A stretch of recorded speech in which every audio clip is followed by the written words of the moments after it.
Hello, welcome to my little reading nook again. We're working on reading the fairy doll. And there's two more chapters. I've read chapter 1 and chapter 2 to you, and you'll have to find them. And now we're going to read chapter 3 and maybe chapter 4 before I get up. Just kind of depends. You guys know that I've kind of got a cold, and yesterday my throat kind of went to tickling. But I've got me some hot tea. Got me a cup of hot tea right here. I've got a good light coming in my window. I like to have a good light when I'm reading. So we're going to get started because I don't know what happened. What happened when we left? Oh, the fairy doll was lost. Wonder what happened to the fairy doll. We're going to have to read and find out.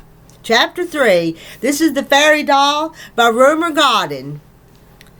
You must have dropped her on the road, said Mother, but I didn't. Perhaps you left her at school. I didn't. In your satchel? In your pocket? On the counter in the shop? In the bathroom? On the bookshelf? Behind the clock? Up the apple tree? I didn't, sobbed Elizabeth. Everyone was very kind. They all looked everywhere, high and low, up and down, in and out. Godfrey said he looked under every leaf in the whole garden that was big enough. It was no good. Fairy doll was lost. Elizabeth went and lay down on the floor behind the cedar chest. She only came out to have a cup of milk and go to bed. Next morning she went behind the chest and lay down again. Make her come out, said Josie, who seemed curiously worried. Leave her alone, said Mother. She must come out. She has to go to school. But Elizabeth would not go to school. How could she? She could not say her tables now, or spell, or read, or sew, and she had not brushed her teeth. The tears made a wet place in the dust on the floor, and I can't ride my bicycle, she said. It was Christabel's birthday. Christabel was 12. Elizabeth had a present done up in yellow paper. It was a peppermint lollipop, but she did not give it to Christabel. She stayed most of the day behind the cedar chest, and a day can feel like weeks when you're 7 years old. Make her come out, said Josie.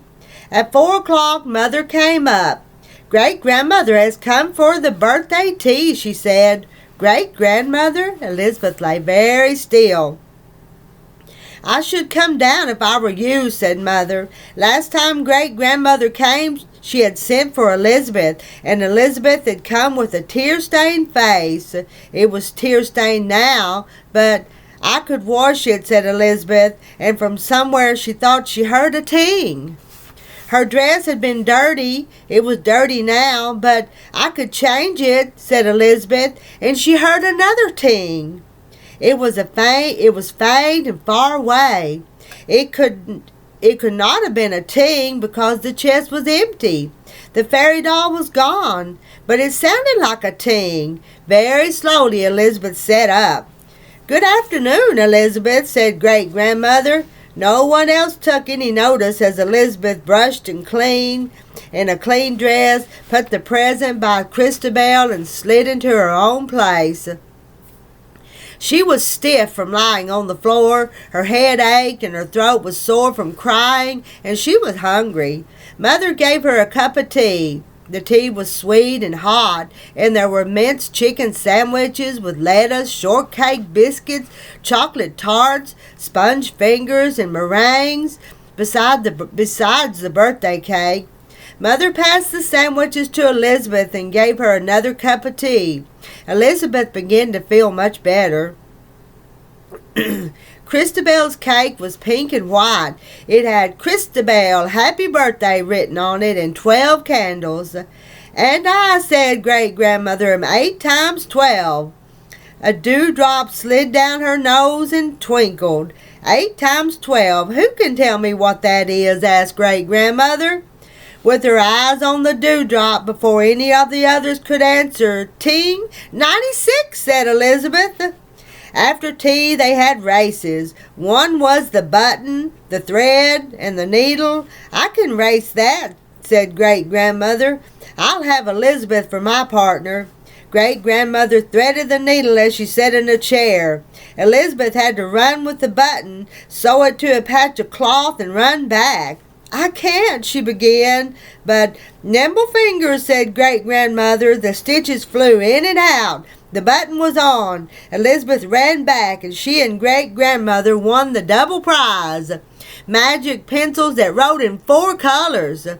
"Dear me, how annoying," said Great-grandmother. "I had meant to stop at the shop and get a few things, some silver polish, a packet of Lux, a 1 and 6-penny duster, and a nutmeg, and I forgot. Elizabeth, hop on your bicycle and get them for me." "But I can't." "Here's 5 shillings," said Great-grandmother. "Bring me the change." Ting! Before Elizabeth knew where she was out on the road riding her bicycle and perfectly steady. Soon she was back with all the things and 1 and 4-pence change for Great-grandmother. Then were the tings me?" asked Elizabeth, puzzled. She could not believe it. "I thought they were fairy doll." "I thought so too," said Josie. She sounded disappointed. "How could they be?" asked Godfrey. "They couldn't," said Christabel, who after all was 12 now and ought to know. "Don't be silly," said Christabel. "She was just a doll."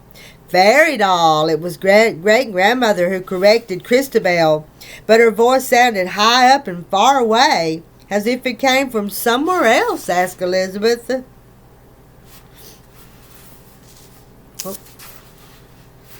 Now on to chapter 4.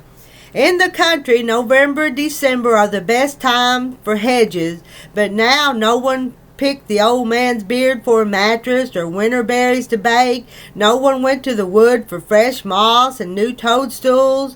The fairy house was broken up. The bicycle basket was on the bicycle. For Christmas, they each chose what they would get. "A riding case," said Christabel. "A reversing engine, number 51, for my Hornaby train," said Godfrey. "A kitchen set," said Josie. Elizabeth did not know what she wanted. "Another fairy doll," suggested Christabel. "Another? There isn't another," said Elizabeth, shocked. "She was fairy doll." On Christmas Eve, the tree was set up in the drawing room. Mother opened the cedar chest and brought the decorations down. The tinsel and the icicles, the witch balls and trumpets and bells, the lights and candle clips. There were new candles, new boxes of sweets, new little bags of nuts, shiny new coins, and new crackers. "But what shall we put at the top?" asked Christabel. Elizabeth ran out of the room, upstairs to the cedar chest. She was going to cast herself down and stay there. "I don't want Christmas," said Elizabeth. But the lid of the chest was open, and on top of a pile of blankets and folded summer vests, she saw the cotton reel box that held Fairy Doll. "Empty," said Elizabeth. "Empty." She was just beginning to sob when "Look in the box," when a loud, clear ting. "Look in the box." Elizabeth stopped in the middle of a sob, but she was cleverer now, and she argued. "Why?" asked Elizabeth. The ting took no notice. "Look in the box." "Why? It's empty." "Look in the box." "It's empty. Look." It was more than a ting. It was a stir, as if the box were alive, as if a wand were waving. Slowly Elizabeth put out her hand. The lid of the box flew off. "Did I open it?" asked Elizabeth. She heard the blue tissue paper rustle. "Did I rustle it?" And out in her hand came Fairy Doll. "But how?" asked Christabel. "How? And how did Elizabeth know?" "I said, 'What shall we put on top?' and she ran straight upstairs," said Godfrey, "and came back with Fairy Doll." "Who was lost," said Josie. "Wasn't she lost?" "We don't understand," they said, all three together. "You must think that when Josie was jealous, she stole Fairy Doll and put her back in the cedar chest. I thought so too. But then why was Josie so surprised? And how was it Fairy Doll was not draggled at all, but clean, in a fresh new dress, and new silver wings, and another pair of nice sewn shoes. Perhaps it was Mother who found her and put her away, because it was time that Elizabeth had things of her own. Mother could have made the dress and wings, but I couldn't have sewn those shoes, said Mother. Fairy Doll looked straight in front of her, and the wand stirred gently in her hand. In chapter 5, Fairy Doll went back in her place on the top of the Christmas tree. After Christmas, she was laid away in the cedar chest till next year. She has done her work, said Mother. Christabel had her writing case. Godfrey had his engine. Josie, who was cured of being jealous, had a kitchen set with 2 pots and pans, a pastry board, a rolling pin, and a kettle.